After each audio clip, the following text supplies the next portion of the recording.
로마서 8장의 말씀은 로마서 모든 말씀 가운데서도 가장 감동적인 말씀입니다.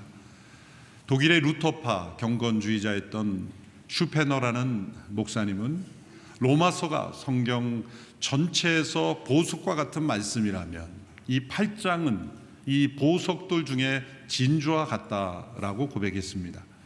유명한 음악가였던 요한 세바스찬 바흐는 바로 오늘 본문 8장 가운데도 오늘 본문을 주제로 칸타타 하나를 작곡할 정도의 영감을 주고 뼈대를 이룬 말씀입니다. 이처럼 이 로마서 8장이 우리에게 감동을 주는 것은 예수 그리스도 안에 있는 성도들에게 하나님께서 분명하게 확신을 주시는 이 성도의 영원한 안전을 우리에게 말씀하고 있기 때문입니다. 로마서 8장의 말씀을 읽어 나가다 보면 풍성하신 하나님의 사랑의 물결이 우리의 마음을 사로잡는 것을 느끼게 되고, 그리고 우리 마음속에 있는 모든 두려움, 염려, 의심, 불안, 이 세상에 속한 모든 고민들이 다 씻겨져 나가는 영적 생수가 흘러나오는 것을 경험하게 될 것입니다. 로마서 8장 1절은 정죄를 받지 않습니다. No condemnation. 정죄받지 않습니다 라고 시작을 합니다. 그리고 39절 마지막에도 하나님의 사랑에서 끊을 수 없습니다. No separation. 정죄받지 않는 것에서 시작해서 끊어지지 않는다라는 걸 시작합니다. 원문에 보면 1절 제일 앞절이 없습니다, 아닙니다. 39절도 아닙니다, 그렇게 시작을 합니다. 강조하고 있는 것이죠. 문장 중간에 들어가야 될 단어를 헬라어에서 가장 앞세우는 것은 강조를 두는 겁니다. 결코 없습니다. 결코 끊을 수 없습니다. 정죄가 없고 끊을 수 없는 이 성도의 영원한 안전함. 우리가 예수 그리스도를 통해 받는 구원은 단순한 소원이 아니라 확신입니다. 단순한 바람이 아니라 분명히 이루어지는 사실이며, 그것은 영원한 구원이며 완전한 구원임을 우리에게 강조하고 있습니다. 이렇게 성도들에게 주어진 영원한 안전은 지난주 살펴본 7장 마지막 부분에 성도의 거룩한 탄식과 대조가 되는 것이죠. 죄에 대하여 죽은 자라 하셨지만 여전히 죄 아래 때로 포로로 잡혀가는 듯한 그런 모습을 관찰하며 탄식하는 이 성도의 탄식과 대조적으로 8장에 들어서게 되면 성도의 확신과 이 자유와 그리고 충만한 승리의 고백을 우리는 보게 됩니다. 저는 이 말씀을 준비하면서 시편 23편이 떠올랐습니다. 로마서 7장의 이 성도의 거룩한 탄식은 사망의 음침한 골짜기를 지난다고 하는 이 시편 기자의 고백과 같고, 로마서 8장에 나타난 이 확신과 승리의 고백은 내가 여호와의 집에 영원히 거하리로다 고백했던 이 시편 기자의 마지막 고백과 같은 것입니다. 7장의 성도의 거룩한 탄식은 사망의 음침한 골짜기로 비유할 수 있다면, 이 8장에 나타난 성도의 영원한 안전은 여호와의 집에 영원히 살리로다라는 이 고백입니다. 그래서 이 로마서는 우리의 영적 여정을 함께 하고 있으며, 이 7장과 8장은 대조가 되면서 동시에 우리 가운데 존재하는 이 실제의 삶을 우리에게 잘 보여주고 있다고 말할 수가 있습니다. 특별히 로마서 8장에서는 그리스도 안에 있는 성도들에게 준 영원한 이 안전함을 위해서 성령님께서 어떤 일을 행하시는가를 우리에게 말씀해 주고 있습니다.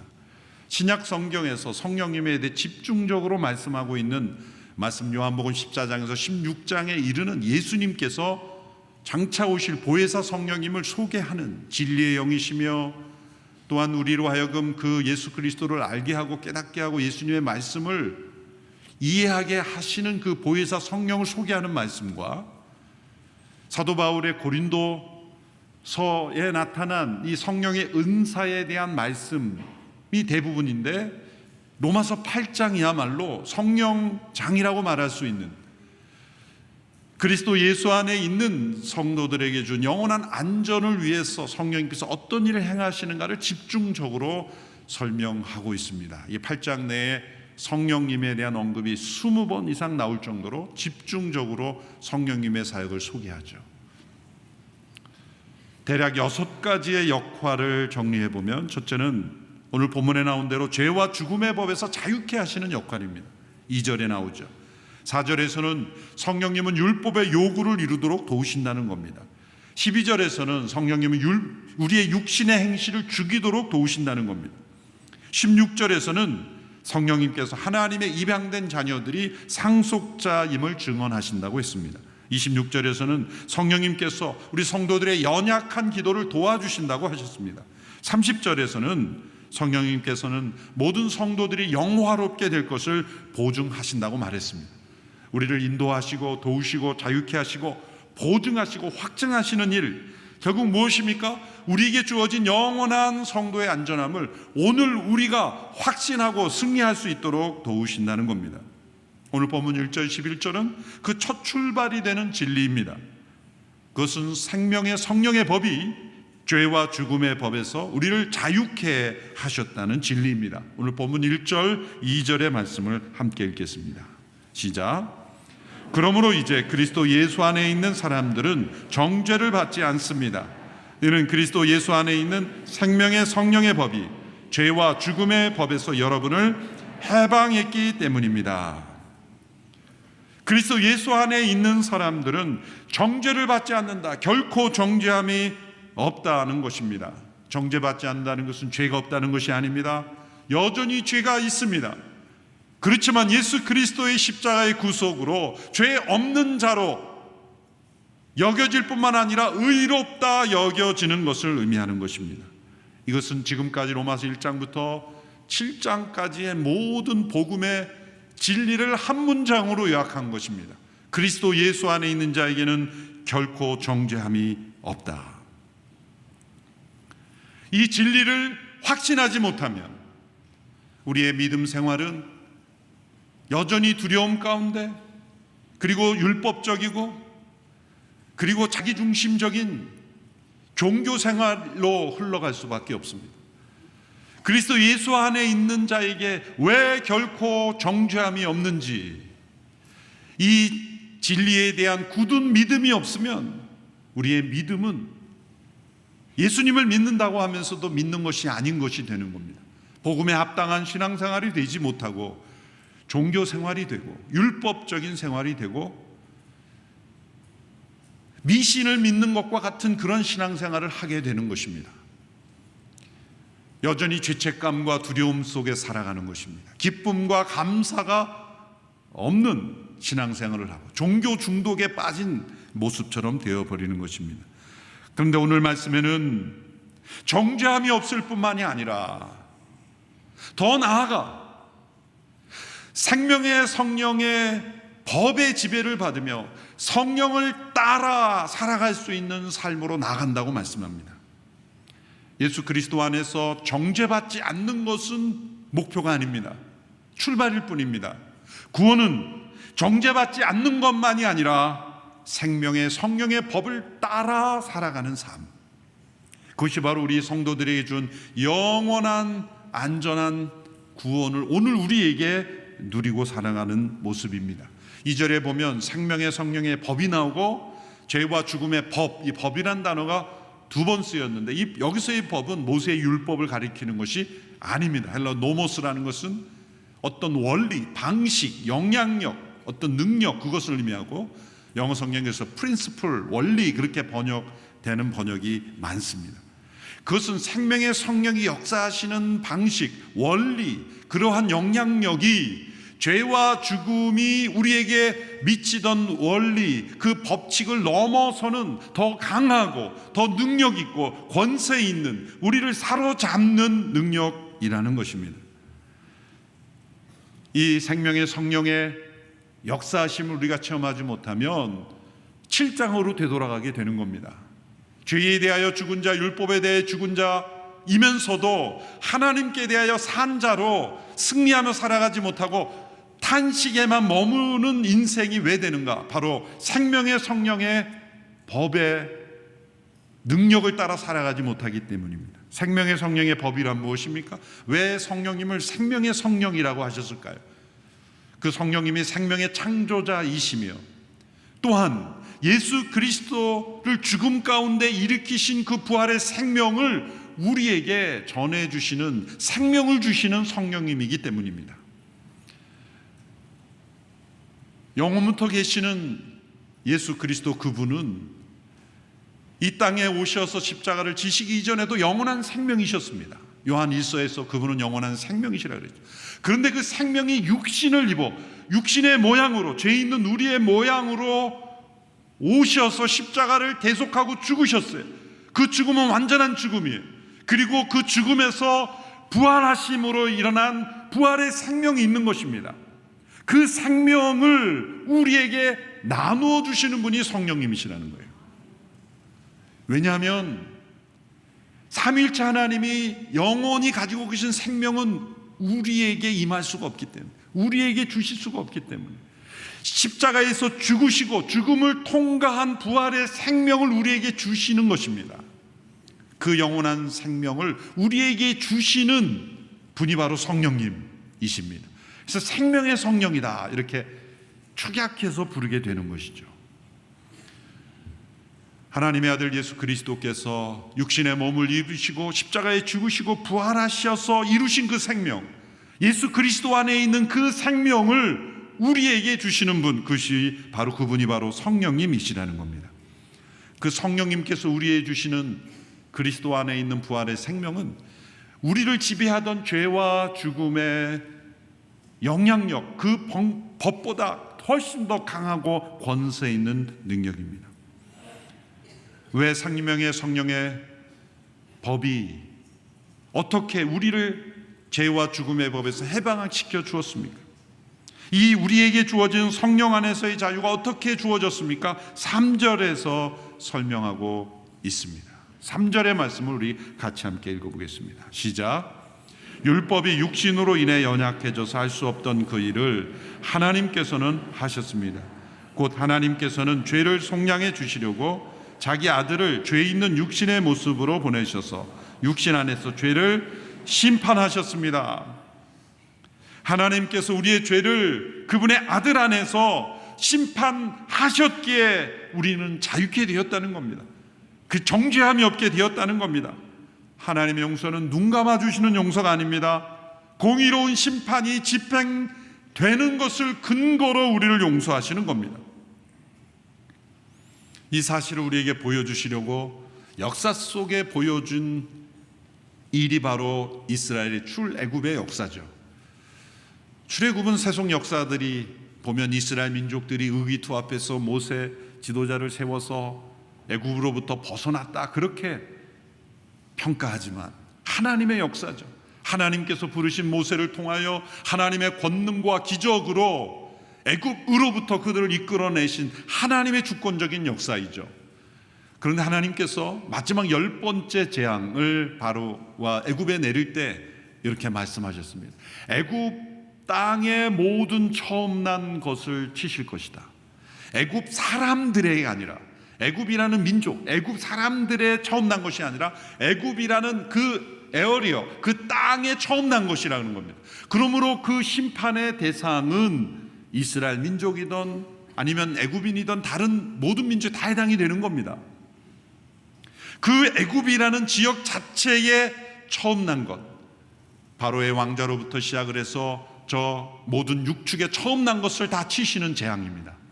그런데 하나님이 그 재앙으로부터 건짐을 받을 수 있는 약속을 주셨는데 어린 양의 피를 좌우임방과 문설주에 바르면 그 피를 보고 넘어가리라, 유월하리라, 패스오버. 그래서 유월절이 생긴 거죠.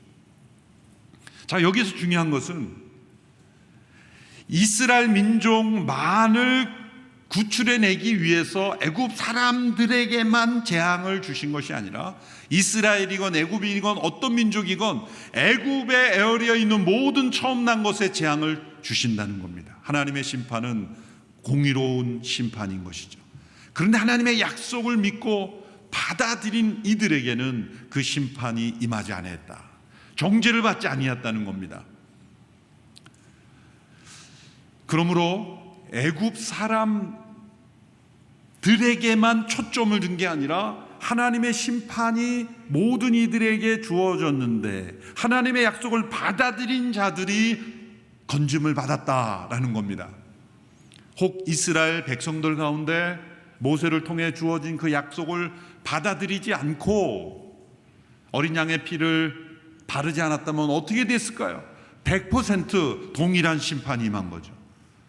정반대로 애굽인이나 다른 어떤 민족 가운데 그 약속을 듣고 그 약속에 참여했다면 어떻게 됩니까? 100% 심판을 받지 않는 겁니다. 그러므로 출애굽의 기록을 보면 오래된 개역 번역을 보면 이런 구절이 나와요. 중다한 잡족이 함께 나왔다. 표현이 번역상이 그래서 이제 개정에서는 여러 민족들이 함께 했다고 하는데 짧은 구절이지만 그 출애굽은 이스라엘 민족만을 구출한 게 아니라 약속에 참여하는 이들이 다 함께 건짐을 받았다는 겁니다. 그래서 그 출애굽의 공동체에는 여러 민족들이 함께 있었고 광야에서 가나안 정탐을 갔던 여호수아와 함께 갔던 갈렙도 이방 민족이었다라는 것이 유력한 학설이에요. 그럼 그는 언제 나왔는가? 출애굽할 때 같이 나온 거죠. 모세의 아내도 다른 민족이었지 않습니까? 출애굽의 공동체는 다민족 공동체였고 그것은 약속에 참여하여 구원받은 공동체였습니다. 단지 이스라엘 민족만의 공동체가 아니었다는 거죠. 또한 그 약속에 참여한 가운데에서도 어린 양의 피를 바른 두 집이 있는데 어느 집은 너무 경제적으로 어려워서 이웃집에서 어린 양의 피를 빌려서 피를 바르되 조금밖에 바르지 못했어요. 좌우 임방과 문설주에 바르긴 발랐어요. 그런데 너무 약하게 발랐어요. 그렇지만 그들은 하나님의 약속에 참여했다는 믿음을 가지고 그 밤에 깊은 감사와 찬양과 예배를 드리며 그 밤을 보냈어요. 그런데 옆집은 가진 것이 많아서 그냥 양을 수십 마리 잡아서 뭐 문에만 바른 게 아니라 혹시 못 볼까 봐 그냥 빨간 피로 그냥 집을 빨간색으로 만들어 버렸어요. 그러고 나서도 불안한 거예요. 혹시 우리 집을 원래 빨간색으로 알면 어떡할까? 너무 많이 칠했나? 그리고 그냥 불안해가지고 밤새 잠을 못 자고 어리둥 그랬어요. 자, 이런 첫 번째 집과 두 번째 집이 있는데 이 죽음의 천사가 어느 집으로 들어갈까요? 제가 유년부 전도사할 때 아이들이 물어봤더니 두 번째요. 아이들이 저의 트릭에 넘어간 거죠. 두 번째를 나쁘게 얘기하니까 아이들은 두 번째 아닙니다. 두 집 다 안 들어갑니다. 불안해서 많이 발랐지만 발랐잖아요, 피를. 하나님께서 너희는 좀 과하다, 안 되겠다, 그리고 심판을 임했을까요? 아닙니다. 불안해서 발랐던 확신을 가지고 발랐던 피를 바르면 그 심판이 임하지 아니한다는 하나님의 약속을 행한 것은 맞잖아요. 확신이 없었을 뿐이죠. 이러한 일들이 출애굽의 사건 속에서 일어났을 거라고 생각해 보면 오늘 우리에게 그러한 일들이 동일하게 일어날 거죠. 예수님을 믿고 영접했는데 내가 정말 구원받을 수 있을까라고 불안해하는 사람은 그 두 번째 집과 마찬가지예요.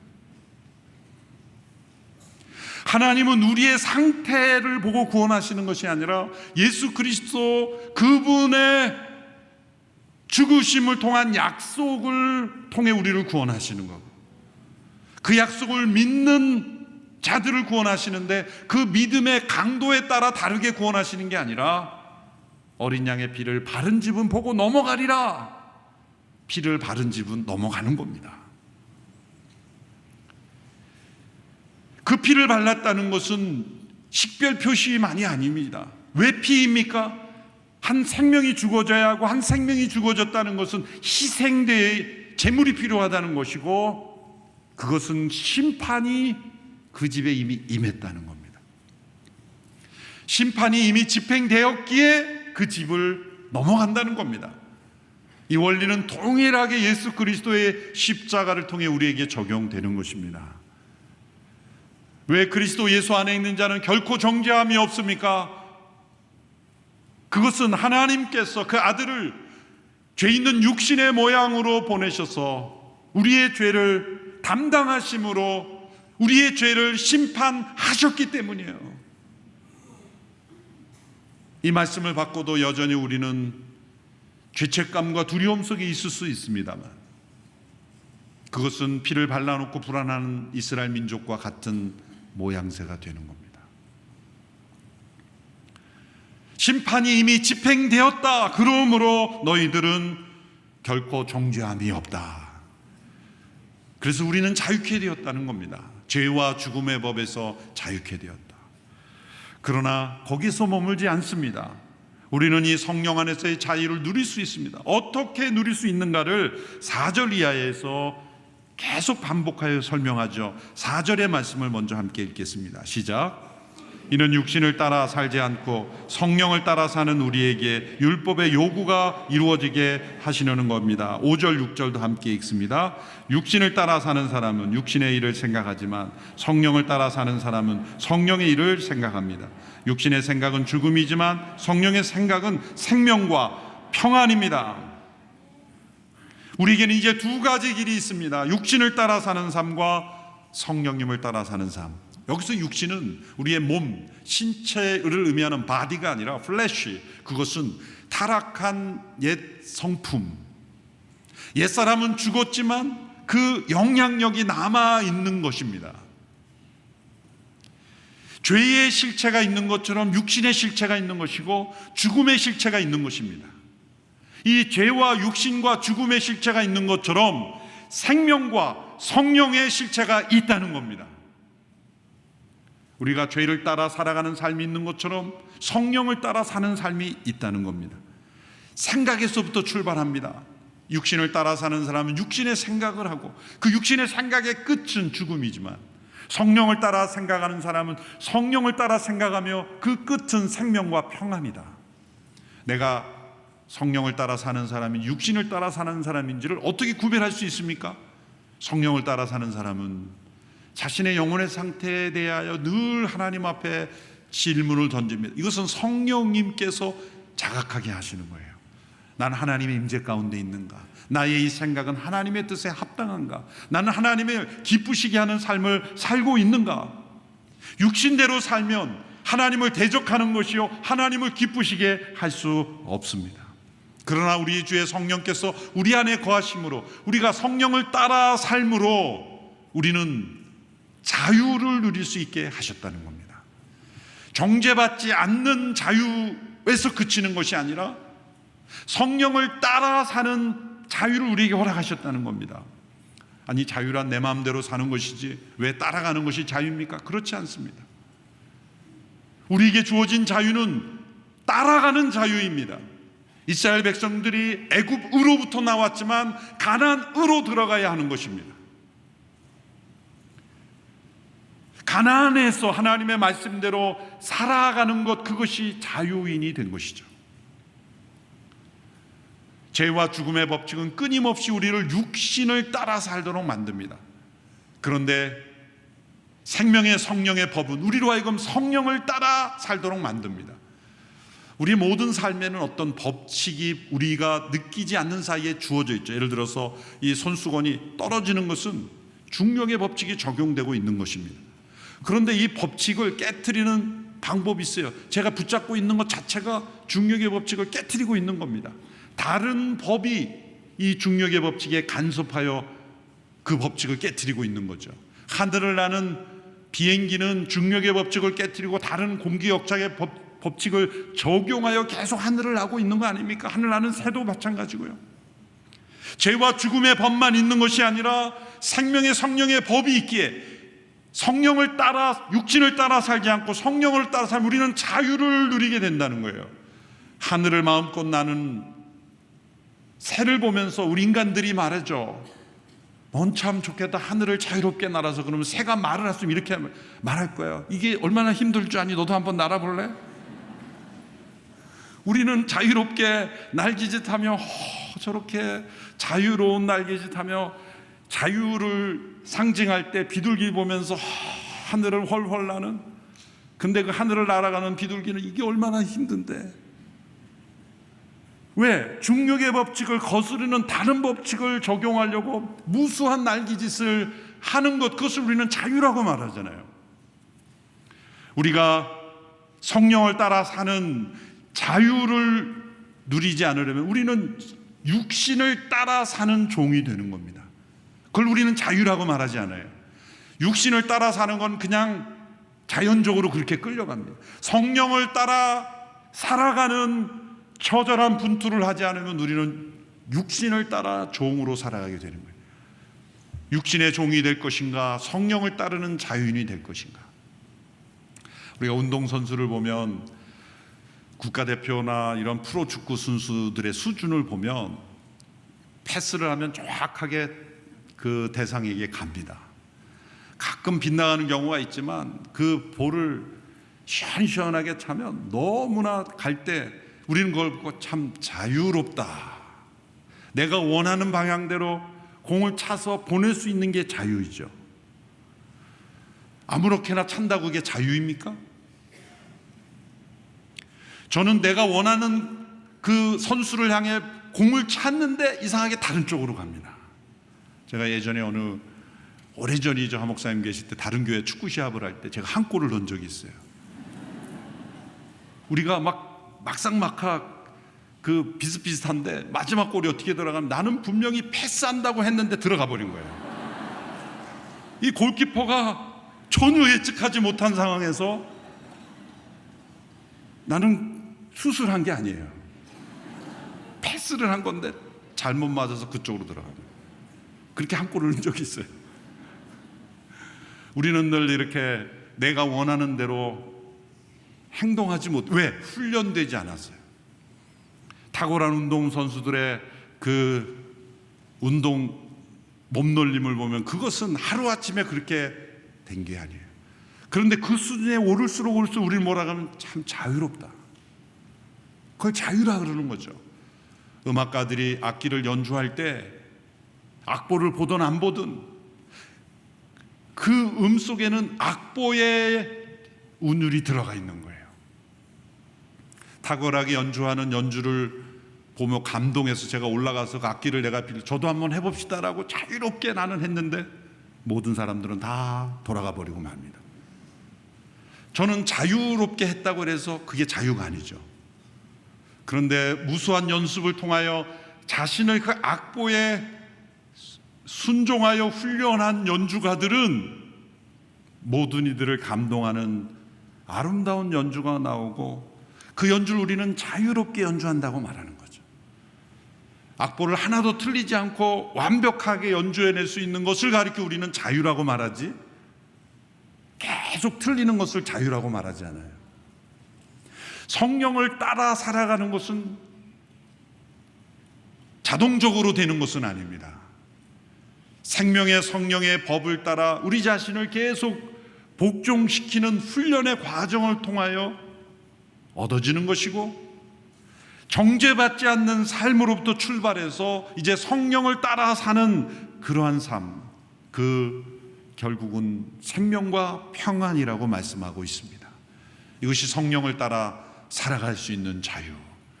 요한복음에서도 예수님께서 진리를 알지니 진리가 너희를 자유케 하리라. 예수님이 요한복음에서는 진리라고 말씀하셨는데 성령님이 진리의 영이시거든요. 같은 맥락의 말씀인 겁니다. 성령님이 우리 안에 거하시면 이 자유를 가지고 우리는 현재에 누리는 것과 미래에 누리는 것이 있다는 것을 10절과 11절에서 말씀하고 있습니다. 10절 11절 같이 한번 읽어보겠습니다. 시작. 그러나 그리스도가 여러분 안에 계시다면 몸은 죄로 인해 죽으나 영은 의로 인해 살아 있습니다. 예수를 죽은 사람 가운데서 살리신 분의 영이 여러분 안에 거하시면 그리스도 예수를 죽은 사람 가운데서 살리신 분께서 여러분 안에 거하시는 자기 영으로 인해 여러분의 죽을 몸도 살리실 것입니다. 현재의 상태는 10절에 기록이 되어 있습니다. 성령 안에서의 현재 상태를 이렇게 표현합니다. 몸은 죽었으나 영은 살아있다.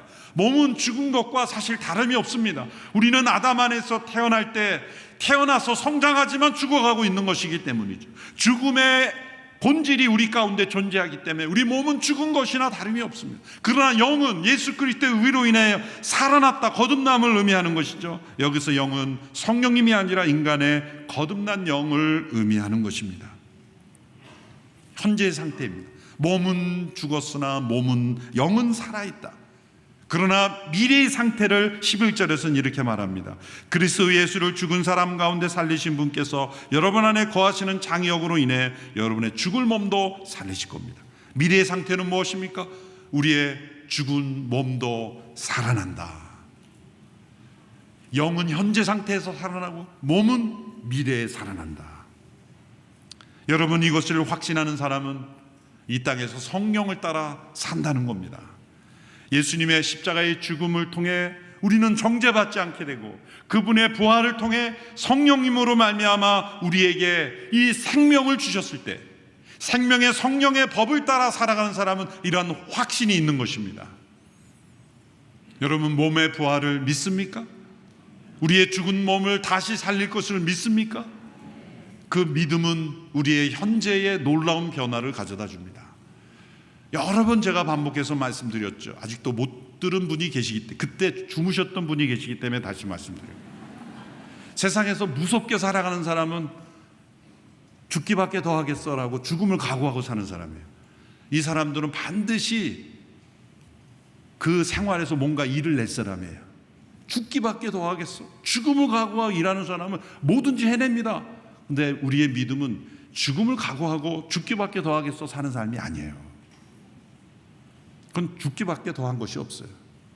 우리는 죽을 몸도 다시 살리실 것을 믿는 사람이에요. 그러므로 그 말을 대입하면 우리는 이렇게 말하면 되는 거예요. 살기밖에 더 하겠어. 죽어도 살겠고 살아서 나를 믿는 자는 영원히 죽지 아니하리라. 몸의 부활을 믿는 사람은 이 생명의 성령의 법이 우리 가운데 역사하시는 것을 체험하게 될 것입니다. 그럴 때 우리는 성령을 따라 사는 자유를 누리기 위해서 날마다 성령님을 따라 걸어가는 우리의 인생이 될 줄로 믿습니다. 성령 안에서 이 자유를 날마다 누리며 체험하는 우리 모두가 되기를 축원합니다. 기도하겠습니다. 들은 말씀을 마음에 새기며 함께 잠시 기도드립니다. 그리스도 예수 안에 있는 자에게는 결코 정죄함이 없습니다. 이 위대한 복음의 선언에 아멘으로 응답하게 하옵소서. 생명의 성령의 법이 죄와 사망의 법에서 우리를 자유케 하셨으면 이 위대한 선언에 아멘으로 응답하게 하옵소서. 이제는 육신을 따라 사는 인생이 아니라 성령을 따라 사는 인생 되게 하여 주시옵소서. 우리 함께 기도하며 나아가겠습니다. 하나님 아버지, 예수 그리스도 안에서 우리에게 주어진 놀라운 이 자유의 삶, 우리가 받을 죄에 대한 심판을 그리스도께서 이미 담당하셨기에 우리가 정죄받지 않은 의인이 된 것을 감사합니다. 그러나 우리가 날마다 우리에게 허락된 이 자유를 누리기 위하여 성령을 따라 살아가는 우리의 삶이 되게 하여 주옵소서. 우리의 죽을 몸도 다시 살리실 하나님의 은혜를 바라보며 우리 안에 성령님께서 역사하시는 그 삶으로 나아가기를 원하며 자유케 하시는 성령의 역사를 날마다 체험하는 우리의 삶이 되게 하여 주시옵소서. 살아계신 하나님, 예수 그리스도의 십자가로 우리를 정죄받지 않는 삶으로 인도하셨습니다. 그리스도의 부활과 성령님의 역사심으로 우리에게 부활의 생명 가운데 살게 하시니 감사합니다. 이 복음을 확신하며 날마다 성령 안에서 성령을 따라 자유를 누리며 살아가는 저희들이 되게 하옵소서. 예수님의 이름으로 기도하옵나이다. 아멘.